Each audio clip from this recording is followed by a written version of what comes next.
ನಮಸ್ಕಾರ ಸ್ನೇಹಿತರೆ, ಇವತ್ತಿನ ಈ ವಿಡಿಯೋದಲ್ಲಿ ಅಗ್ನಿವೀರ ಯೋಜನೆ ಅಡಿಯಲ್ಲಿ ನೇಮಕಾತಿ ಮಾಡಿಕೊಳ್ತಾ ಇದ್ದಾರೆ. ಕಂಪ್ಲೀಟ್ ಮಾಹಿತಿ ಈ ವಿಡಿಯೋದಲ್ಲಿ ತಿಳಿಸಿಕೊಡ್ತೀನಿ. ಅಗ್ನಿವೀರ ಯೋಜನೆಗೆ ಯಾವ ರೀತಿಯಾಗಿ ನೀವು ಅರ್ಜಿಗಳನ್ನು ಸಲ್ಲಿಸಬೇಕು, ಮತ್ತೆ ನಿಮ್ಮನ್ನ ಯಾವ ರೀತಿಯಾಗಿ ಇಲ್ಲಿ ಆಯ್ಕೆ ಮಾಡಿಕೊಳ್ಳಲಾಗ್ತದೆ, ಎಷ್ಟು ಹುದ್ದೆಗಳು ಖಾಲಿ ಇರ್ತವೆ, ಕಂಪ್ಲೀಟ್ ಮಾಹಿತಿ ಈ ವಿಡಿಯೋದಲ್ಲಿ ತಿಳಿಸಿಕೊಡ್ತೇನೆ. ಈ ಹುದ್ದೆಗೆ ಸಂಬಂಧಪಟ್ಟ ಮಾಹಿತಿಗಳಾದಂಥ ವಿದ್ಯಾರ್ಹತೆ, ವಯೋಮಿತಿ, ವೇತನ, ಆಯ್ಕೆ ಪ್ರಕ್ರಿಯೆ, ಅರ್ಜಿ ಶುಲ್ಕ, ಇಲ್ಲಿ ಪ್ರಾರಂಭ ದಿನಾಂಕ, ಕೊನೆಯ ದಿನಾಂಕ, ಕಂಪ್ಲೀಟ್ ಮಾಹಿತಿ ಈ ವಿಡಿಯೋದಲ್ಲಿ ತಿಳಿಸಿಕೊಡ್ತೀನಿ.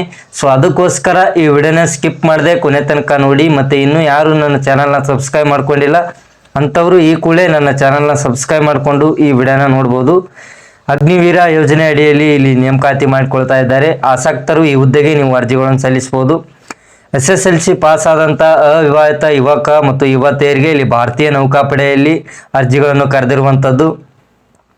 ಅಗ್ನಿವೀರ ಯೋಜನೆ ಅಡಿಯಲ್ಲಿ ನೇಮಕಾತಿ ಮಾಡಿಕೊಳ್ತಾ ಇದೆ. ಕೇವಲ 4 ವರ್ಷಗಳ ಸೇವಾವಧಿಗೆ ನೇಮಕಗೊಂಡರು. ಒಟ್ಟಾರೆ ನೇಮಕಗೊಂಡವರಲ್ಲಿ 25% ಜನರಿಗೆ ಅವರ ಕಾರ್ಯದಕ್ಷತೆ ಆಧಾರದಲ್ಲಿ ಹಾಗೂ ನೌಕಾಪಡೆಯ ಅಗತ್ಯಕ್ಕೆ ಅನುಗುಣವಾಗಿ ಸೇವೆಯಲ್ಲಿ ಮುಂದುವರಿಸಲು ಇಲ್ಲಿ ಅವಕಾಶವನ್ನು ನೀಡಲಾಗ್ತಾ ಇದೆ.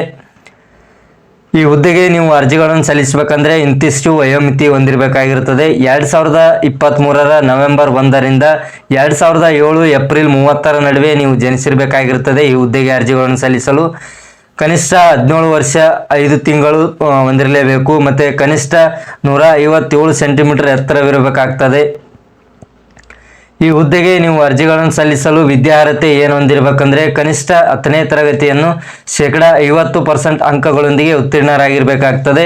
ಫಲಿತಾಂಶದ ನಿರೀಕ್ಷೆಯಲ್ಲಿರ್ತಕ್ಕಂಥ ವಿದ್ಯಾರ್ಥಿಗಳು ಅರ್ಜಿಗಳನ್ನು ಸಲ್ಲಿಸಬಹುದಾಗಿದೆ. ಈ ಹುದ್ದೆಗೆ ನೀವು ಆಯ್ಕೆಯಾದರೆ ಸೇವಾವಧಿ 4 ವರ್ಷಗಳು ಮಾತ್ರ ಇಲ್ಲಿ ನೀವು ಸೇವೆ ಮಾಡಬೇಕಾಗಿರ್ತದೆ. ಸೇವಾವಧಿಗೂ ಮುನ್ನ ಕೆಲಸ ತೊರೆಯಲು ಅವಕಾಶ ನೀಡುವುದಿಲ್ಲ. ಇಲ್ಲಿ ಒಂದ್ಸರಿ ಆಯ್ಕೆಯಾದರೆ ನಿಮಗೆ ಕೆಲಸ ಬಿಡಲು ಅನುಮತಿಸುವುದಿಲ್ಲ.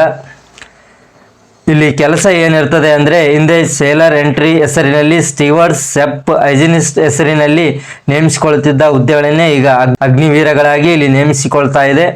ಅಡುಗೆ ಕೆಲಸ, ಪರಿಚಾರಕರು ಮತ್ತು ಸ್ವಚ್ಛತಾ ಕಾರ್ಯಗಳಿಗೆ ಇಲ್ಲಿ ಆಯ್ಕೆಯಾದಂಥ ಅಭ್ಯರ್ಥಿಗಳನ್ನು ನಿಯೋಜಿಸಲಾಗ್ತದೆ. ಆಸಕ್ತರು ಈ ಹುದ್ದೆಗೆ ನೀವು ಅರ್ಜಿಗಳನ್ನು ಸಲ್ಲಿಸಬಹುದಾಗಿದೆ. ಈ ಹುದ್ದೆಗೆ ಆಯ್ಕೆಯಾದಂಥ ಅಭ್ಯರ್ಥಿಗಳಿಗೆ ಇಲ್ಲಿ ಮಾಸಿಕವಾಗಿ ಎಷ್ಟು ವೇತನವನ್ನು ನೀಡಲಾಗ್ತದೆ ಅಂದರೆ ಮಾಸಿಕ 30,000 ರೂಪಾಯಿ ನೀಡಲಾಗ್ತದೆ. ವೇತನ ನಿಗದಿ ಮಾಡಲಾಗಿದೆ. 4ನೇ ವರ್ಷಕ್ಕೆ ಏರಿಕೆ ಆಗಲಿದೆ. 4ನೇ ವರ್ಷಕ್ಕೆ ಅಭ್ಯರ್ಥಿಗಳು 40,000 ರೂಪಾಯಿ ಇಲ್ಲಿ ವೇತನವನ್ನು ತೆಗೆದುಕೊಳ್ಬಹುದಾಗಿದೆ. ಇದರಲ್ಲಿ 21,000 ರೂಪಾಯಿ ಮಾತ್ರ ದೊರೆಯಲಿದ್ದು ಇನ್ನು 9,000 ಇಲ್ಲಿ 9,000 ರೂಪಾಯಿಗಳನ್ನು ಸೇವಾ ನಿಧಿಗೆ ನಿಮಗೆ ಜಮಾ ಮಾಡಲಾಗ್ತದೆ. 4ನೇ ವರ್ಷಕ್ಕೆ ಕೈಗೆ ಸಿಗುವ ಮೊತ್ತ 28,000ವಾಗಿದ್ದು 12,000 ರೂಪಾಯಿ ಸೇವಾ ನಿಧಿಗೆ ಸೇರಲಿದೆ. ಸರ್ಕಾರ ಉದ್ಯೋಗಿಯಷ್ಟೇ ಮೊತ್ತ ಭರಿಸಲಿದ್ದು 4 ವರ್ಷಗಳ ಅವಧಿಯಲ್ಲಿ ನಿಮಗೆ 10 ಲಕ್ಷ ರೂಪಾಯಿ ದೊರೆಯುತ್ತದೆ. 4 ವರ್ಷಗಳ ಅವಧಿಯಲ್ಲಿ ನಿಮಗೆ 10 ವರ್ಷ ದೊರೆಯುತ್ತದೆ. ಇದಲ್ಲದೆ ಸಮವಸ್ತ್ರ, ಪ್ರಯಾಣ, ಇತರೆ ಭತ್ಯೆಗಳನ್ನು ನೀಡಲಾಗ್ತದೆ. ಇದಲ್ಲದೆ 48 ಲಕ್ಷ ರೂಪಾಯಿ ಜೀವ ವಿಮೆ ಇರಲಿದೆ. ಮತ್ತು ಅಪಘಾತ ಅಂಗವಿಕಲರಾದಲ್ಲಿ ಪರಿಹಾರ ಸಿಗಲಿದೆ. ಮತ್ತು ಪಿಂಚಣಿ, ಭವಿಷ್ಯ ನಿಧಿ ಇತ್ಯಾದಿ ಸೌಲಭ್ಯಗಳು ಇರುವುದಿಲ್ಲ. ಅಗ್ನಿವೀರ ಯೋಜನೆಯಲ್ಲಿ ಈ ಹುದ್ದೆಗಳಿಗೆ ಆಯ್ಕೆ ಮಾಡಿಕೊಳ್ಳುವಂಥದ್ದು. ಅಗ್ನಿವೀರ ಯೋಜನೆ ಅಂದರೆ ಏನು, ಅದರ ಬಗ್ಗೆ ನೋಡೋಣ. ಇಲ್ಲಿ ಭಾರತೀಯ ನೌಕಾಪಡೆಯಲ್ಲಿ ಅತ್ಯಂತ ಕೆಳಗೆ ಶ್ರೇಣಿಯಾಗಿದೆ ಹಾಗೂ ಇತರರೆಲ್ಲ ಶ್ರೇಣಿಗಳಿಂದ ಹೊರತಾಗಿರುವಂಥ ಹುದ್ದೆಗಳು ಇವು. ಈ ಶ್ರೇಣಿಗೆ ನಿಗದಿತ ಕಾಲಾವಧಿ ಮಾತ್ರ ನೇಮಕಾತಿ ಮಾಡಿಕೊಳ್ತಾ ಇದೆ. ಆ ಬಳಿಕ ಸೇವೆಯಲ್ಲಿ ಮುಂದುವರಿಯಲು ಇಲ್ಲಿ ಅವಕಾಶ ನೀಡುವುದಿಲ್ಲ. ಅಂದರೆ ಬರೀ 4 ವರ್ಷ ನೀವು ಕೆಲಸ ಮಾಡಬೇಕಾಗ್ತದೆ. ಆದರೆ ಅಗತ್ಯಕ್ಕೆ ಅನುಗುಣವಾಗಿ 25% ಅಭ್ಯರ್ಥಿಗಳನ್ನು ಇಲ್ಲಿ ನಾವಿಕ ಹುದ್ದೆಗೆ ಪರ್ಮನೆಂಟ್ ಆಗಿ ನೇಮಕಾತಿ ಮಾಡಿಕೊಳ್ಳಲಾಗ್ತದೆ. ಈ ಹುದ್ದೆಗೆ ನೀವು ಆಯ್ಕೆಯಾಗಲು ಪರೀಕ್ಷೆ ಕಂಡಕ್ಟ್ ಮಾಡ್ತಾರೆ. ಯಾವ ರೀತಿಯಾಗಿ ಪರೀಕ್ಷೆ ಕಂಡಕ್ಟ್ ಮಾಡ್ತಾರೆ, ಏನು ಎತ್ತ ಇಲ್ಲಿ ನೋಡೋಣ.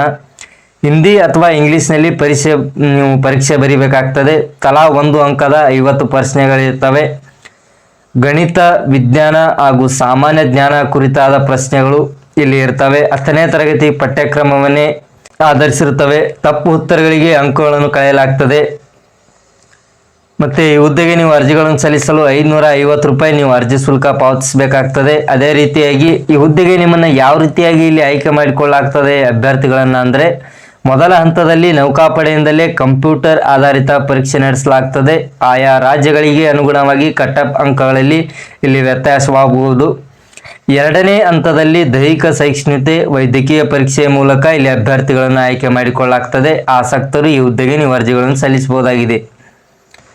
ಈ ಹುದ್ದೆಗೆ ನೀವು ಅರ್ಜಿಗಳನ್ನು ಸಲ್ಲಿಸಲು ಕೊನೆಯ ದಿನಾಂಕ 27/5/2024 ಅಂದರೆ ಇದೇ 27ನೇ ತಾರೀಕು ಮೇ ತಿಂಗಳು 2024 ಈ ಹುದ್ದೆಗೆ ಅರ್ಜಿಗಳನ್ನು ಸಲ್ಲಿಸಲು ಕೊನೆಯ ದಿನಾಂಕವಾಗಿರುತ್ತದೆ. ಸೊ ಅದಕ್ಕೋಸ್ಕರನೇ ಬೇಗನೆ ಈ ಹುದ್ದೆಗೆ ನೀವು ಅರ್ಜಿಗಳನ್ನು ಸಲ್ಲಿಸಿಕೊಳ್ಳಿ.